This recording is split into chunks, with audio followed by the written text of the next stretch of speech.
യൗവനം പിശാച് കൊണ്ടുപോയതാ. എടാ, കാപ്പാലിസിലുണ്ടോ നീ? ജയിലിപ്പോവാൻ ആശയുണ്ടോ? ഉണ്ടാ?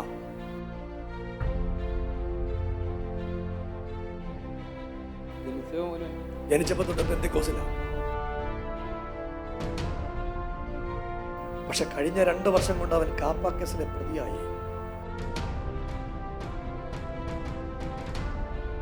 എന്റെ പൊന്നുമോനെ, നീ ജീവിച്ചിരിക്കുന്നത് നിന്റെ അമ്മയുടെ അപ്പന്റെ കണ്ണുനീര് കൊണ്ടാ. അടുത്ത ഞായറാഴ്ച ആരാധനയ്ക്ക് വരണം. വരുമല്ലോ? വരും.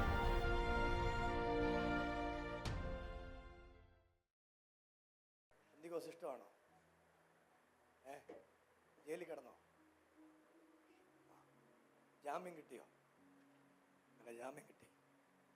വേണ്ട, എൻ്റെ തൊട്ടടുത്ത് ജയിലിൽ കിടക്കുക. എത്ര വയസ്സുണ്ട് നിനക്ക്? 23 വയസ്സ്. ജയിലിൽ പോകാൻ ആശയുണ്ടോ? പോണ്ട. നീ യേശുവിന് വേണ്ടി നിൽക്കണം. നിന്റെ യൗവനം പിശാച് കൊണ്ടുപോയതാ.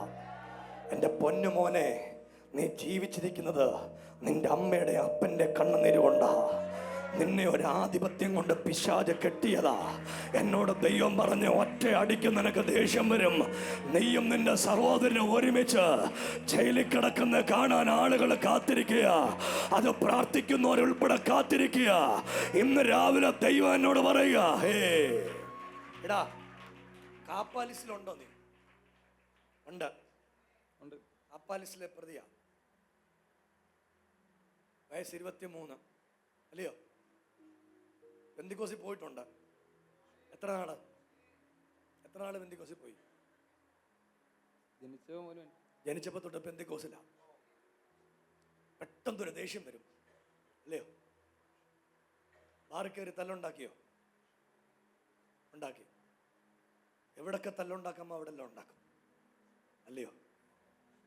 ഇന്നലെ പേടിച്ചു ഭയങ്കരമായിട്ട്. ജാമ്യം കിട്ടത്തില്ലെന്നാ വിചാരിച്ച്. എടാ, ശരിക്കും നിന്നെ ഇന്നലെ അറസ്റ്റ് ചെയ്തേനെ. പക്ഷേ അതാണ്ട് ഒരു മിടുക്കൻ ചെറുക്കൻ കാപ്പ കേസിലെ പ്രതിയാ. ഞാൻ പുറകിൽ നിന്ന് വിളിച്ചോണ്ട് വന്ന അവൻ ആദ്യമായിട്ട് എലോഹിമി വന്ന അതാണ്ട് ഇവൻ സുവിശേഷകനാവും. യേശുവിന്റെ നാമത്തെ അവൻ ഉയർത്തും. എല്ലാരും കൂടെ വിളിക്കാൻ പറ്റുന്ന എല്ലാരും കൂടെ ആദരമൊന്ന് തുറന്ന ഇന്ന് തൊട്ട് എല്ലാ ഞായറാഴ്ച ആരാധനയ്ക്ക് വരണം. വരുമല്ലോ? ദൈവത്തിന് വേണ്ടി നിൽക്കണം. നിന്റെ അമ്മയുടെ ഉദരത്തിൽ വെച്ച് ദൈവം നിന്നെ കണ്ടത് ദൈവത്തിന് വേണ്ടി നിൽക്കാനാണ്. മക്കളെ, നിന്റെ കുഞ്ഞുപ്രായത്തിൽ പിശാച് നിന്നെ കൊണ്ടുപോയതാ. പക്ഷെ യേശു എന്നോട് പറയുക, നീ പോകാനല്ല ദൈവം ആഗ്രഹിക്കുന്നേ, നീ തിരിച്ചു വരാനാ ദൈവം ആഗ്രഹിക്കുന്നേ. ഇന്ന് രാവിലെ ദൈവം നിന്നെ തിരിച്ചു കൊണ്ടുവരാൻ പോവാ. എല്ലാരും കൂടെ പ്രാർത്ഥിക്കാൻ പറ്റുന്ന എല്ലാരും കൂടെ ഒന്ന് പ്രാർത്ഥിച്ചേ. മോനെ, ശരിക്കും നിനക്കും തോന്നിയതാ. നിനക്ക് റിമാൻഡ് പേപ്പർ എഴുതി അല്ലയോ? നിന്നെ അറസ്റ്റ് ചെയ്തു, എല്ലാം ചെയ്തു. ഇന്ന് രാവിലെ എലോഹിമി വരണമെന്ന് തമ്പുരാൻ തീരുമാനിച്ച നിന്റെ വിചാരം അല്ല ഇതൊക്കെ. ഞാൻ ഇവന്റെ അപ്പനോടും അമ്മയോടും കൂടെ പറയുക, ഇവൻ എവിടം വരെ പോയാലും ഇവന്റെ നാമത്തെ ഉയർത്തും. അത് കൺകുളിർക്ക കാണാനാ ഇവന്റെ അപ്പനും അമ്മയും ആഗ്രഹിക്കുന്നത്. എന്നോട് പരിശുദ്ധാത്മാവ് ഒരു കാര്യം കൂടെ പറയുക. ആ പോലീസ് സ്റ്റേഷന്റെ മുറ്റത്ത് അവന്റെ അമ്മ മുട്ടുകുത്തി പറഞ്ഞു, ദൈവമേ, എൻ്റെ അമ്മ എൻ്റെ മോൻ ജയിലിൽ പോകുന്ന കാണാൻ എനിക്ക് പറ്റുകയില്ല എന്ന് ദൈവത്തോട് പറഞ്ഞ ആ പ്രാർത്ഥന സ്വർഗത്തിലെ ദൈവത്തിന്റെ കാതിലെത്തിയിട്ടുണ്ട്. അവൻ 20 വയസ്സ് വരെ ഒരു കുഴപ്പമില്ല, മിടുക്കനായിരുന്നു. പെന്തക്കോസിലൊക്കെ ആരാധിക്കാൻ പോയതാ. അവൻ ജനിച്ചു വളർന്നത് പെന്തക്കോസിലാ. പക്ഷെ കഴിഞ്ഞ 2 വർഷം കൊണ്ട് അവൻ കാപ്പ കേസിലെ പ്രതിയായി. 2 വർഷമേ എടുത്തുള്ളൂ അവൻ്റെ ജീവിതം തകർക്കാൻ. പക്ഷേ 2 വർഷം പിശാചെടുത്ത് തകർത്തത് ഈ 2 മിനിറ്റ് കൊണ്ട് ദൈവം തിരിച്ചു കൊണ്ടുവരാൻ പോവാ. എല്ലാരും കൂടെ ഒന്ന് വിളിച്ച് യേശുവേ എന്നൊന്ന് വിളിച്ച്.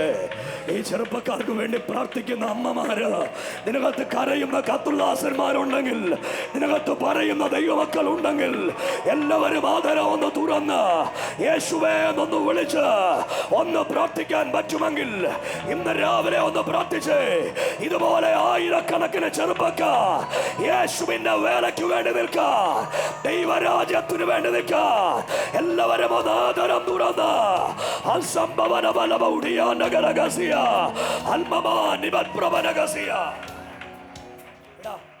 നിനക്കൊരു സഹോദരനുണ്ടല്ലയോ? എന്റെ പേരെന്തോ? നിനക്ക് സൂപ്പർ. അവൻ നിന്റെ ബാക്കിയാ. നീയും കണക്ക, അവനും കണക്ക. അവൻ ജയിലിൽ കിടന്നിട്ടുണ്ടല്ലയോ ഒരു തവണ? നിങ്ങൾ 2 മക്കളെ ഉള്ളൂ ഇല്ലയോ? ഉള്ളൂ. എടാ, നിങ്ങളെ ഓർത്ത് ആ അപ്പനും അമ്മയും കരയാത്തൊരു ദിവസമില്ല. അറിയാവോ നിനക്കത്? നിനക്ക് അപ്പനെ ഇഷ്ടല്ലേ? എടാ, അങ്ങേർക്ക് ഭയങ്കര സ്നേഹമാണ് നിന്നോട്. അങ്ങേരിങ്ങനെ ഗൗരവം നടിക്കുന്ന എന്തിനാണെന്നറിയാവോ? അങ്ങയുടെ തല കുനിഞ്ഞു പോയി. അങ്ങയുടെ മോൻ ഇങ്ങനെ ആകുമെന്ന് അങ്ങേര് വിചാരിച്ചില്ല. അങ്ങേര് വിചാരിച്ചത് അങ്ങയുടെ മോൻ ആത്മീകനാകുമെന്ന. അതുകൊണ്ട് ആ മനുഷ്യനെയും ഗൗരവത്തോടെ നടക്കുന്ന കേട്ടോ. എല്ലാവരും കൂടെ ഒന്ന് പ്രാർത്ഥിക്കാൻ പറ്റുമെങ്കിൽ ഈ കുഞ്ഞുങ്ങൾക്ക് വേണ്ടി ഒന്ന് പ്രാർത്ഥിച്ചേ. ഇവര് 2 പേരും യേശുവിന്റെ നാമത്തെ, ഇവന്റെ സഹോദരനും അടുത്ത ആഴ്ച ഇവിടെ ആരാധനക്ക് കടന്നു വരണം. ഇവരെ കുടുംബമായ യേശുവിന്റെ നാമത്തെ ഉയർത്തത്തക്ക പോലെ എല്ലാരും കൂടെ ഒന്ന് പ്രാർത്ഥിച്ചേ. അടപ്രബലക സന്തുര. ഒരു കാര്യം കൂടെ നിന്നോട് പറയാൻ യേശു എന്നോട് പറയുക, നിങ്ങളുടെ വീട്ടുകാര് തന്നെ നിങ്ങളുടെ ശത്രുക്കളാ. അത് മറക്കല്ല. നിങ്ങളുടെ 2 മക്കളും തകർന്നു കാണാൻ ഇവരെല്ലാം ആഗ്രഹിക്കുന്നുണ്ട്. പക്ഷെ യേശു എന്നോട് പറയുന്നേ, നീയും നിന്റെ സഹോദരനും ഈ സത്യവേദ പുസ്തകം എടുത്ത് യേശുവിന്റെ നാമത്തെ ഉയർത്തുന്ന പോലെ നിങ്ങൾ ദൈവത്തിന് വേണ്ടി നിൽക്കുമെന്ന് കർത്താവ് എന്നോട് പറയും. എല്ലാരും കൂടെ കൈയൊന്നടിച്ച് യേശുവേ നുറക്കെ ഒന്ന് വിളിച്ച്, ഇത് ദൈവത്തിന്റെ നിയോഗത്തിന്റെ രാവിലെ അസണ്ടര ഹടകൽ പ്രമാണ. പിന്നെ ഞാനിപ്പോ പ്രാർത്ഥിക്കാൻ പോവാ. ഈ പണിയൊന്നും വേണ്ട, നിർത്താം. നമുക്ക് പറ, നിർത്തൂലേ? നിർത്തി. അവൻ എന്നോട് പറഞ്ഞു കേട്ടോ, നിർത്തിയെന്ന്. എല്ലാരും ഒന്ന് പ്രാർത്ഥിച്ചേ. എന്റെ മനസ്സിൽ വേറെ ഒരാഗ്രഹവും ഇല്ല. ഇവൻ പിശാദിന്റെ ആളാവരുത്, ഇവൻ യേശുവിന്റെ ആളായിട്ട് മാറണം. ദൈവം അവനെ കുറിച്ച് ആഗ്രഹിക്കുന്ന അവൻ ദൈവത്തിന്റെ ആളാകണമെന്ന ആ നിലകളിൽ നിങ്ങളൊന്ന് പ്രാർത്ഥിക്കാൻ പറ്റുമെങ്കിൽ എല്ലാ ആളുകളും അധരമൊന്ന് തുറന്നൊന്ന് പ്രാർത്ഥിച്ചേ. ഇന്ന് രാവിലെ ഒരു ദൈവത്തിന്റെ വിടുതൽ ഇവന്റെ മേൽ വ്യാപരിക്കട്ടെ. താതനെ, ഇന്ന് രാവിലെ ഞങ്ങളുടെ കുഞ്ഞിനെ ദൈവം മടക്കി കൊണ്ടുവരുന്നതിന് സ്തോത്രം. മടക്കി വരുത്തുന്ന അങ്ങയുടെ സാന്നിധ്യത്തിന്, അങ്ങയുടെ കൃപയ്ക്കായിട്ട് നന്ദി. ഈ രാവിലെ അസാധാരണ ദൈവപ്രവർത്തികളും ദൈവത്തിന്റെ കരുതലുകളും എല്ലാം ഞങ്ങളുടെ കുടുംബത്തിന്മേൽ വെളിപ്പെട്ട് വരണം. ഇവൻ ദൈവരാജ്യത്തിന് വേണ്ടി നിൽക്കാൻ ദൈവത്തിന്റെ ആത്മാവിടയാക്കണം. അവനെക്കുറിച്ച് ദൈവം എഴുതിയിട്ടുള്ള എല്ലാ വാഗ്ദത്തങ്ങളും നിറവേറട്ടെ. യേശുവിന്റെ നാമം ചൊല്ലി ഞങ്ങൾ പ്രാർത്ഥിച്ച് അവനെ ബ്ലസ് ചെയ്യുന്നു. യേശുവിൻ നാമത്തിൽ തന്നെ. മോനെ, ധൈര്യമായിട്ട് പോയിരുന്നോ. യേശുവിന് വേണ്ടി ജീവിക്കണം. അടുത്ത ഞായറാഴ്ച തൊട്ട് കൈ തന്നിട്ട് പോകും. അടുത്ത ഞായറാഴ്ച തൊട്ട് ആരാധനയ്ക്ക് വരണം. വരുമല്ലോ? വരും.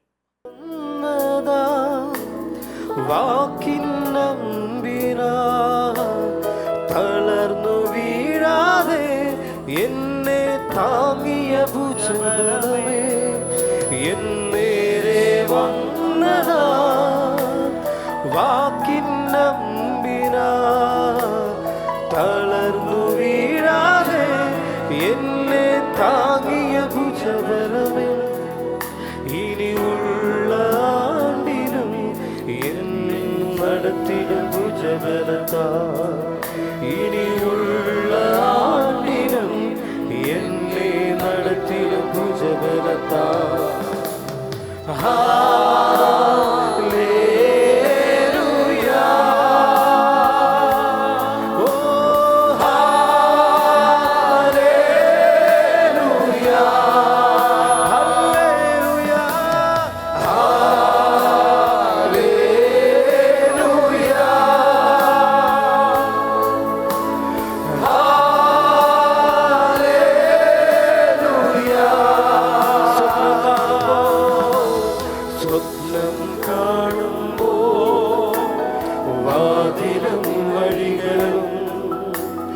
തുറന്നു തന്നോരേ ആരാധിക്കുന്നു